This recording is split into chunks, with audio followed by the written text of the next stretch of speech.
শুক্রবার ঠিক এভাবেই আটক করে তুলে নিয়ে যাওয়া হলো আরামবাগ পঞ্চায়েত সমিতির প্রাক্তন সভাপতি তথা একদা এলাকার বেতাজ বাদশা গুণধর খাঁড়াকে। অবশ্য তার আগে তাকে লক্ষ্য করে ছোড়া হলো ডিম, চলল চোর চোর স্লোগান, যা পরিচালক শক্তি সামন্তের অন্যায় অবিচার সিনেমায় মিঠুন চক্রবর্তী ও উৎপল দত্ত অভিনীত সেই কালজয়ী গান দেখলে কেমন তুমি খেলকে মনে করায়।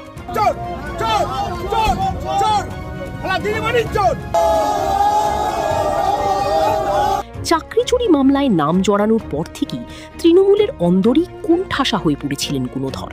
কিন্তু তারপরেও এতদিন এই তৃণমূল নেতার লাইফস্টাইলে এতটুকু পরিবর্তন আসেনি। কিন্তু রাজ্যে পালা বদলের পরই ছবিটা ধীরে ধীরে বদল হতে থাকে। শুক্রবার শালিপুর এলাকায় তার ফার্মে টাকা ফেরতের দাবিতে বেশ কয়েকজন এসে বিক্ষোভ দেখাতে থাকে। খবর পেয়ে সেখানে বিজেপি কর্মীরাও উপস্থিত হন। শুরু হয় ব্যাপক বিক্ষোভ। এই সময় তাকে লক্ষ্য করে ডিম ছুরি ক্ষুব্ধ মানুষ। অবশেষে আরামবাগ পুলিশ ওই তৃণমূল নেতাকে আটক করে ক্ষুব্ধ জনতার হাত থেকে উদ্ধার করে। চাপের মুখে পড়ে গুণধরের দাবি, টাকা নিয়ে তিনি শান্তনু ব্যানার্জিকে দিয়েছেন, তবে একটু একটু করে তা তিনি ফেরত দিয়ে দেবেন।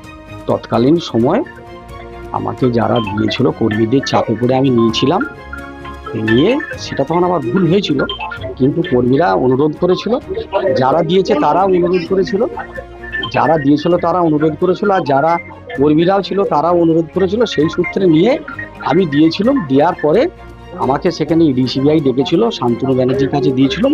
দেওয়ার পরে সেখানে সব প্রমাণ হয়ে গেছে। হয়ে যাওয়ার পরে আমাকে সাক্ষী করেছে সরকারিভাবে, যে কেন্দ্রীয় সরকারের যে ইডি-সিবিআই আছে তারা আমাকে সাক্ষী করেছে।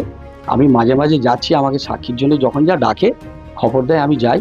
আমি সত্যি কথা বলেছি, যে টাকাটা পাওয়া গেছে সেখানে আমি সের মধ্যেই দিয়েছি।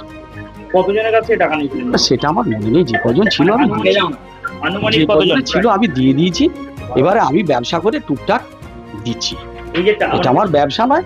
তো একটা যোগাযোগ ছিল, সূত্র ছিল, পার্টি করতাম, সবাই অনুরোধ করেছিল, সেইভাবে না যোগাযোগ সূত্র বলতে কি পার্টি করছি, পরিচিতি ছিল, সেসব বলেছি আমি হিসেবের কাছে সব বলেছি। এই টাকাগুলো কিভাবে ফেরত দেবেন? না আমি দেবো, ব্যবসা করে আস্তে আস্তে দেবো, আলোচনা করবো, ফেরত দেবো। আনুমানিক কি 50 থেকে 100 জনের টাকা? না না না, যেটা আছে আমি দেবো আস্তে আস্তে। কতজন তাও একটু যদি না সেটা আমার মনে থাকা সম্ভব না এখন, ওগুলো একটা মানে এর মধ্যে কি কেউ চাকরি কারোর হয়নি বা চাকরি বাতিল হয়েছে এরকম? চাকরি কারোর হয়নি? হয় না, কারোর চাকরি হয়নি? না না।